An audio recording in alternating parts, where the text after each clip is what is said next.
बंदूक के दम पर, मार के दम पर। जो जिस भाषा को समझेगा उस भाषा से समझाएंगे। और अगर दूसरे लोगों ने भी इसी तरह की भाषा का इस्तेमाल किया तब क्या करेंगे आप? मैंने कहा ना, जो जिस भाषा को समझेगा उस भाषा में जवाब देंगे।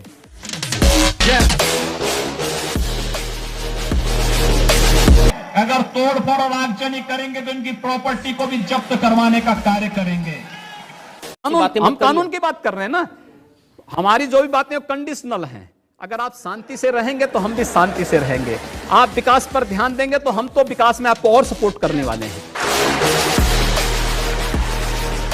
जो अपराधी हैं वो जेल में जाएंगे या यमराज के पास जाएंगे, ये क्या बात है? तो मैं क्या अपराधियों की आरती उतारूं?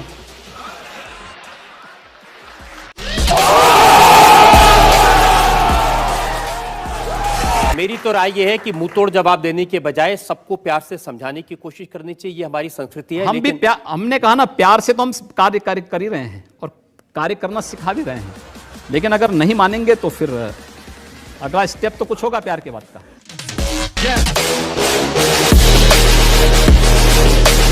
ये कौन सी बात है कि अपराधी गोली चलाएं और हम पुलिस वाले से कहें कि भाई तुम अपने हाथ बांधे रहो? नहीं, मैंने ये नहीं और कहा। जब गोली चल जाए तो उसके बाद जो है तब जाके तुम गोली चलाना।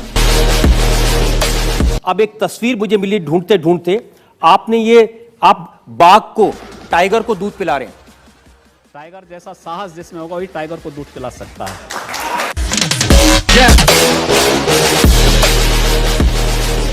ये जो बात बोलते हैं कि हिंदू युवा बानी बंदूक बांटेगी, आप ये बोलते हैं मेरा कि ये वक्तव्य नहीं, लेकिन अगर रक्षा के लिए आवश्यक होगा तो बांटना चाहिए। बंदूक बांटना बिल्कुल। पास में 1 लाख रुपए की रिवॉल्वर क्यों है?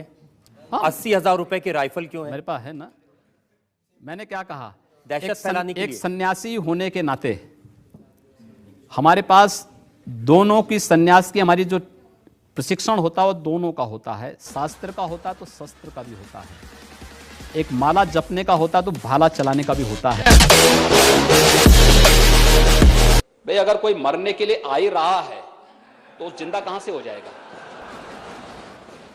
लेकिन पुलिस की गोली से कोई नहीं मरा। जो मरे हैं उपद्रवियों की ही गोली से मरे। भारत की परंपरा पर विश्वास करें, भारत के महापुरुषों को सम्मान दें, सबका स्वागत होगा। लेकिन अगर भारत के अंदर रह करके ये नहीं चलेगा कि तन भारत में और मन पाकिस्तान में, ये चलेगा तो हम लोग इसको नहीं स्वीकार कर पाएंगे, कतई नहीं स्वीकार करेंगे। जो आप बात कहते हैं हथियार वाली, संविधान में कहीं लिखी हुई है?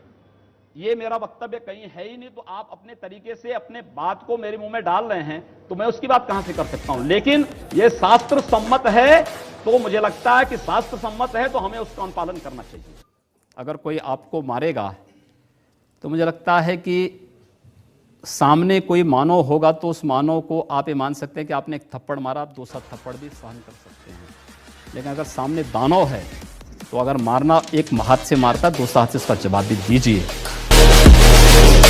अगर सामने से गोली चल रही है तो पुलिस को पूरा अधिकार है कि गोली का जवाब वो गोली से दे। ये कि ला करके आप बांध करके और बांध करके एक भी घटना नहीं हुई। मैं इसी बात को चैलेंज कर रहा हूं, एक भी घटना को प्रमाणित कर लें, मैं इसके लिए आपको चैलेंज कर रहा हूं। मुझे लगता है जब कानून और व्यवस्था फेल हो जाती है, जंगल राज हो जाता है, तो जंगल राज का जवाब जैसे को तैसा देने की तैयारी होनी ही चाहिए। सरेआम किसी पुलिस के कर्मी को गोली मार दे रहा है, मुझे लगता है कि उसकी पूजा तो नहीं ही होनी चाहिए और किसी को भी नहीं करनी चाहिए। देखिए, जीने का अधिकार प्रत्येक व्यक्ति को है, लेकिन किसी को भी अधिकार नहीं कि दूसरे के जीने के अधिकार को छीन ले। और अगर कोई छीनता है तो मुझे लगता है उसके साथ वैसे ही व्यवहार किया जाना चाहिए। और अगर अगला पक्ष शांति से नहीं रहेगा तो क्या करेंगे? अगर शांति से नहीं रहेगा तो उसको शांति से रहना सिखाएंगे। और सबसे बड़ा अजूबा तो दिल्ली के मुख्यमंत्री स्वयं ही हो गए। पता ही नहीं लगता वो मुख्यमंत्री है या धरना मंत्री है। हर विकास की कोई योजना आती है वे धरने में बैठ जाते हैं।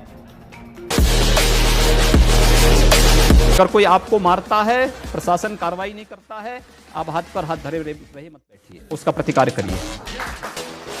मैं बस खुद को अपना मानता हूँ, क्योंकि दुनिया कैसी है अच्छी तरह जानता हूँ।